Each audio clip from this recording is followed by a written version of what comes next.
Hey guys, welcome back to 120 Gospel. I hope that you guys are doing great.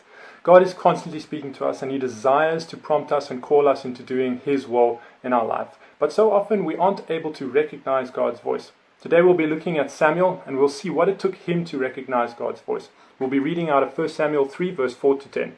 Let's get straight into it.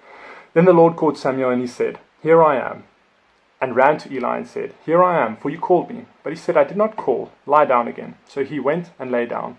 And the Lord called Samuel again, "Samuel." And Samuel arose and went to Eli and said, "Here I am, for you called me." But he said, "I did not call, my son. Lie down again." Now Samuel did not yet know the Lord, and the word of the Lord had not yet been revealed to him. So let's stop there. The first thing that we can see about Samuel is the reason that he didn't recognize God in the beginning was because he didn't know God. And that applies to us as well. We can get to know God better by spending time in His living word, by praying, by meditating on His word, spending time in worship, and just familiarizing ourselves with His character through the Bible and the scriptures.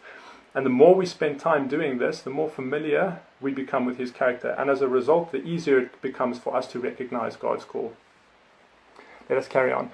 And the Lord called Samuel again the third time, and he arose and went to Eli and said, "Here I am, for you called me." Then Eli perceived that the Lord was calling the boy. Therefore Eli said to Samuel, "Go, lie down, and if he calls you, you shall say, 'Speak, Lord, for your servant hears.'" So Samuel went and lay down in his place. And the Lord came and stood, calling as at other times, "Samuel, Samuel." And Samuel said, "Speak, for your servant hears." And we can see here at the end that the reason why Samuel was able to recognize God the next time is because he was expectant. And that's something that we need to remind ourselves daily, that God is constantly desired to speak to us, constantly desired to prompt us and call us to doing His will. We just have to be expectant and to wait earnestly for God to speak.